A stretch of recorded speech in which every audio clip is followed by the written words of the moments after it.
สบายดีพี่น้องเนาะทักทายสบายดีเด้อพี่น้องเอ้ยมื้อนี้กับพ่อกับซองเบาบัวกันคือเก่าพี่น้องเนาะมื้อนี้ก็ได้เวลามาอัปเดตเฮือนเบาแก้วเนาะพี่น้องเนาะซึ่งเบาบัวก็ได้ยินข่าวเพิ่นพี่น้องเนาะก็เลยเข้าไปให้กำลังใจเล็กน้อยพี่น้องเนาะมื้อนี้เบาแก้วเพิ่นก็อยู่กับลูก2 คนเนาะพี่น้องเนาะเห็นปะกำลังนั่งลินพี่น้องเอ้ยเนาะพี่น้องเอ้ย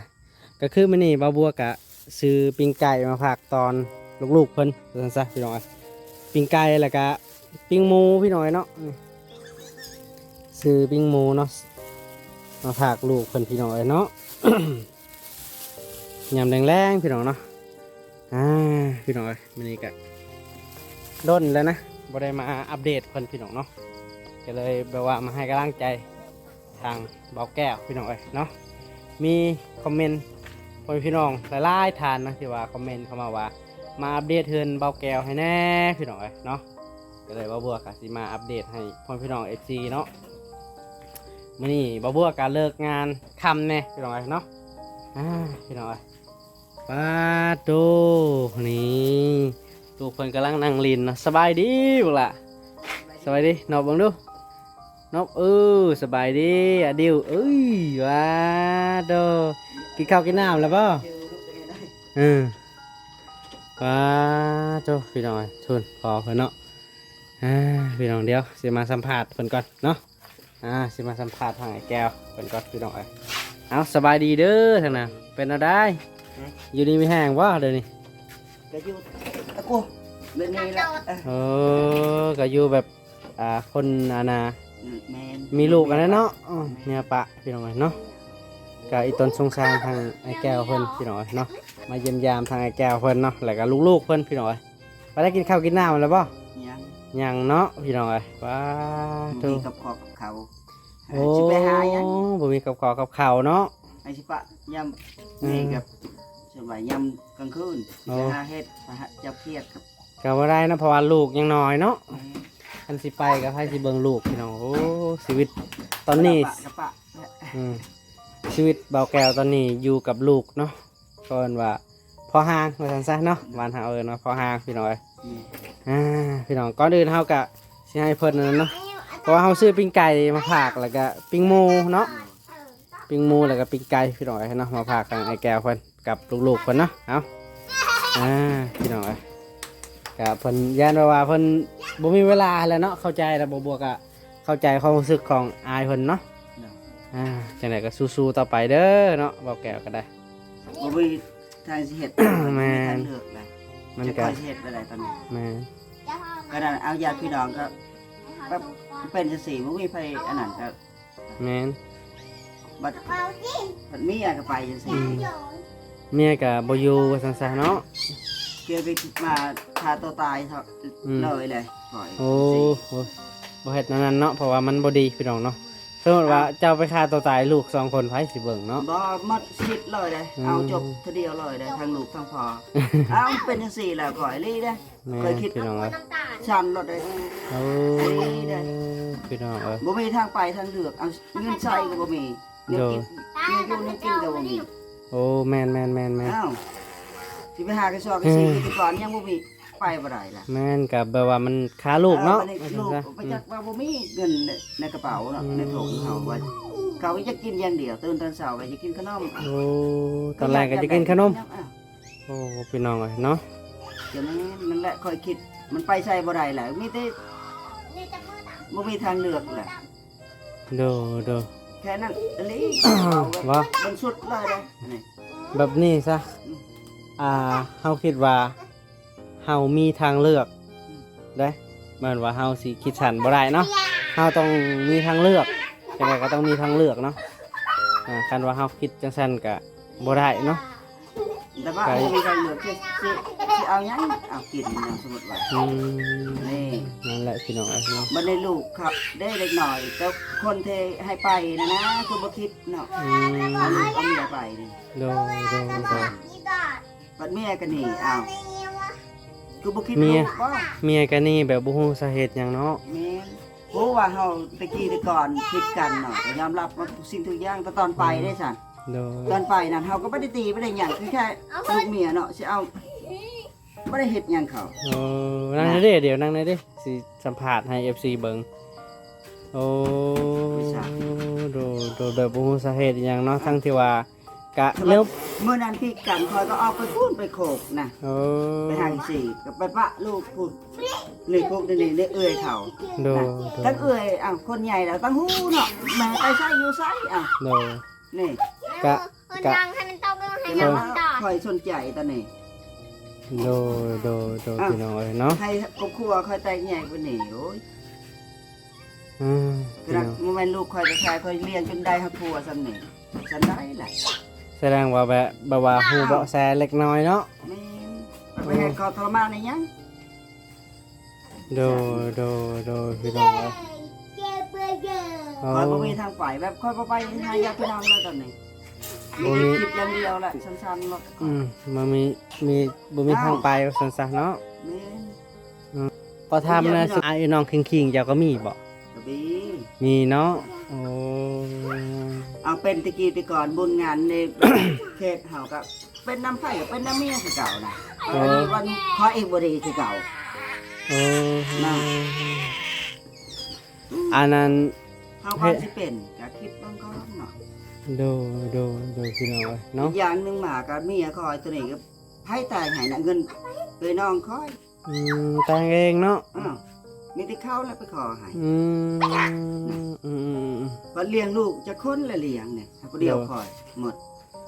ทั้งเฮ็ดจังสี่กับเพราะว่าเป็นปีแหละก็บ่ต้องมาแล้ว มาอยู่น้องคอยอ้าวคอยเลี้ยงลูกซ้ำนี่แหละลำบากซ้ำไรเนาะคอยเห็นยามใดก็โอ้ อีกบ่ทนก็ใหญ่แล้วลูกเจ้าก็ซั่นนี้ได้จักปีแล้วผู้นี้ได้ว่า3ปี4ปีผู้น้อยๆ ตอ นี่ นนี้เฮาลำบากไปซ้ำนี่พัดหมู่คือบ่คิดนะพี่เฮาสิเว้าหยังกับคุยกันก่อนเนาะเฮาสิเลิกสิเอาผัวบ่ได้เป็นบ่นะตอนสิไปมื้อสองมื้อซื้อผู้บ่าวผู้บ้านอันนี้นี่ โด เจ้าข้าวน้ำไผ่ฉันตอนนี้ยังเฮาอยู่ได้ เอาพี่น้องเอ้ยลูกๆเพิ่นกำลังสิกินข้าวพี่น้องเอ้ยเนาะบ่บัวก็มาเยี่ยมมายามเพิ่นเนาะตามที่ว่า FC เพิ่นว่ามาเยี่ยมมายามเพิ่นแน่เนาะมาให้กำลังใจ จะลองไปก็สำอางแล้วกันนะบ้านโตมันเกี่ยว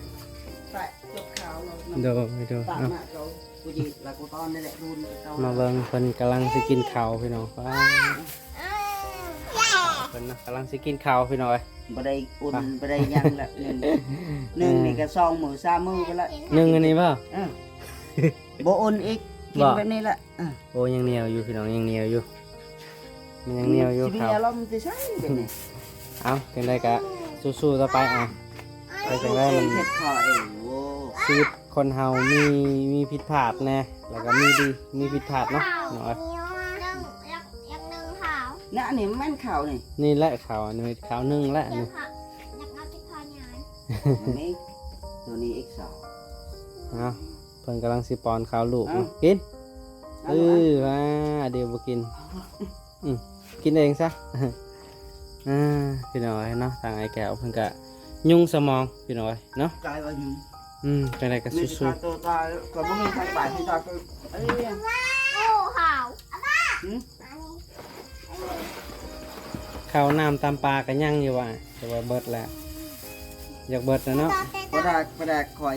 เขาประชาเขาซื้อมาให้บ่พอซื้อมาให้ เบิดแล้ว หนึ่ง เบิด ซื้ แล้ว อเองล่ะ เสียเองแล้ว โอ้ อยู่ดีๆก็เสีย เครื่องคอมในเฮือนนี่ดิ พอ นับเป็นสินเมียคอยมื้อนั้นแต่มี อันนั้นซีนหมูอันนั้นซีนหมูกินมึงดูซีนหมูแซ่บบ่ นะพอก่อนมาลูกนะ บ่บัวก็เลยซื้อมา วันนี้ มาซื้ออาหารมาฝากเพิ่นพี่น้อยเนาะ สิเฮ็ดหยังเรื่องของเขาใช่มั้ยแกฆ่าตัวตายสิ ฉันพัก มื้อนั้นเขาเผาในเฮือนนี่จนเขาสิเอา กินผัก หมดเลยเลย กินแล้วแต่เนี่ยผัก ก็ว่าแล้วเพราะว่าเฮามัน แม่ มี ประสบ ความ การณ์ เสียใจแล้วเนาะ อืม แล้วก็คิดหยังบ่ออกแมันบ่แบบว่ามืดมนเนาะ คองเฮ็ดเองเนาะเนี่ย พี่น้อ เขา ง คิดจังได๋เฮ็ด แบบว่าเฮามืดมนแล้วอยากคิดสั้นเนาะคิดหยังบ่ออกว่าซั่นๆเนาะเอ้าจังได๋ก็สู้ๆพี่น้อง คอยแท้แต่ไผเลี้ยงมาจนใหญ่ปานนี้น่ะ เอ้าสมมุติเฮาสิถามเนาะ สมมุติว่าเมียเจ้ากลับมาในเจ้าก็ยังสิเอาบ่เฮิง เอาบ่ฮอดเดือนหนึ่งยังอภัยได้อยู่ เอายังอภัยใดเนาะ เอาเป็นปีแล้วคอยว่าเอา โอ้แสด เสีย ง เท่าไหร่ตอนนี้เอา โอ้ พี่เคยจะได้เงินตอนนี้เจ้าต้องเสีย โดย มันนั่น คือว่า แต่มันกับข่อยบ่จบ แต่ว่าเบาะแสนี่ยังบ่ฮู้เนาะว่าเพิ่นไปเฮ็ดงานอยู่ไสยังบ่ฮู้บ่ บ่ ยังบ่ฮู้เลยเนาะ อืม ว่าเพิ่นไปอยู่ไสเนาะ อืม หรือว่าเพิ่นไปเฮ็ดงานอยู่พังไทยบ่พี่น้องเนาะว่าสิ ไปเฮ็ดอยู่ใส่แต่ข่อยบ่ตามบ่หยังก็อยู่ โอ้ จะไปถามจะบอกสวรรค์แกเคยสิเอาเมียกับเมียมาที่ปุ่นเด้ขอให้เชียร์ซองเท่าเนี่ย นั่นสมมุติว่าจะเอาไม้นี่ อ้าว ทางพูนมาจังเนาะเจ้าก็สิผิดบัดนี้ อ้าว 2เท่าบัดนี้เนาะ เอา โอ้ เคยไปเอาเคยไปหรือตอนเขาปิดกันเคยไปหาเงิน เออ แม่นเคยไปดอกหาเจ้า เนาะ น่ะ โอ้นั่นๆ เคยไปตามมา ๆกระเจ้าเอกผิดเนาะ เอ้า อืมแต่ว่าถ้าเกิน2ปีนี่ได้แม่นบ่ บ่จัก บ่จักเนาะ ไอ้สิพอใจเว้ยนี่ อ๋อเจ้ามีตนเพิ่นเนาะกินข้าวแบบลายมือเติบเพิ่นว่า ข้าวก็ยังอยู่เนาะข้าวก็คือว่าอยากเบิดแล้วข้าว บ่มีอารมณ์กินเลย อืม เอ้า ลายข้าวในนึงในลายมือเติบว่าได้บ่มือส่ บ่ ง นี่เมื่อวานนี่ อื เดี๋ยว ม มื้อซื่นนี่ เอากระเป๋า โดโด ไปเฮ็ดให้พ่อแม่เฮ็ดจังซี่บ่แม่นว่าพ่อแท้ๆคือลูกเฮ็ดได้จังซี่ อืม ไผเลี้ยงแต่น้อยจนใหญ่มาพี่ โด อืม นี่ นี่คำถาม เพิ่นก็มีความระบายในใจเนาะ โอ้โหยังได้น้องอยู่ไปปะอยู่พุ่นเนาะเด็กผู้สองคนนี่ตั้งฮู้แล้วแม่ไปใส่น่ะตอนพี่เฮ็ดได้สั่นคือฮู้ ตี โด ไทย โดพี่ เอ้า น้องก็ว่าเห็นเจ้าตอนทำมิตรในคลิปช่วงอาทิตย์ก่อนๆเขาว่ารู้สึกว่าเจ้าอ้วนๆขึ้นบ่จะกินข้าวว่ะ ก็แบบตอนนี้ก็แบบ มีแนวคิดเองเนาะ เจ้า หรือว่า ซ้อมบ่ เรือ เสือ บอก แม่น บอกเรือเผ็ด บอกว่ามีแนวคิดอีกบอกว่าเขาคิดเรื่องแบบลูกและเมียเนาะ มื้อนี้เมื่อนั้นน่าคอยสิเผานี่เพื่อนนี่ เผ็ดเผ็ดกระเพาะ วันนี้เบิ่งลูกก็นอนในข้างนอกนี่เห็นตะแล้วเขานอนหลับเคยเอาเสื้อพอกเสื้อผ้านี่ได้เขาจุ่มน้ำมัน สิเผาเลย เผาจูดแล้วได้ แต่ว่าก็ ฝนตกมื้อนั้นก็แห้งอีหลี โอ้แต่ว่าก็คิดใหม่เนาะ วันนี้เห็นลูกอีกเลยเศร้าอีก อืม บอกให้เฮ็ดอันนี้แหละ บอกว่าเขาเบิ่งลูก บัด ซ่อง นี้เงินกินก็บ่มีอ้าว นะครับ อืมอืมอืมอืม ช่องมากับลูกเฮ็ดจังซี่โว้เคยเฮ็ดได้ก่อน ครับ พูดกินดีก่อนเขาว่ามีได้พอด่าให้ลูกบ่เฮ็ดผิดให้สิด่าลูก คือเจ้าอันบอกให้ลูก นี่ เฮ็ดผิดเจ้าต้องสิบอกสิสอนเนาะ โดโดแม่ อ้าว กินทูมัน แต่ว่าตัดสินใจอยากเฮ็ดแต่ว่าก็เบิ่งหน้าสองคนหน้าลูก2คนนี่เฮ็ดบ่ได้เนาะ มีทางเลือกแหละ มันคือว่าอดได้ แต่เฮาเงินคำบ่มีใส่นี่ลูกอยากกินแต่ขนมอ้าวเคยกินแล้ว เอาอย่า ตอนเช้าเพราะจิตซุ่ม โดโด ง่ายปัญหาตัวนี้ แกว่าทางบ่ตกเนาะ แม่น ยังไม่ชูกินตาย แต่ว่าก็เอ้าจังได๋ก็เฮ็ดบ่ได้เนาะ อดบ่ได้แล้วก่อน ตาย บ่ฮอดจากตอนเช้าตอนแรกบ่ฮู้อันนี้เคยเว้าคำนี้แล้วก่อน ยังยี่สิบห้า เขาบ่ให้คนอื่นพอกับลูกนี่ซ้ำซีแหละ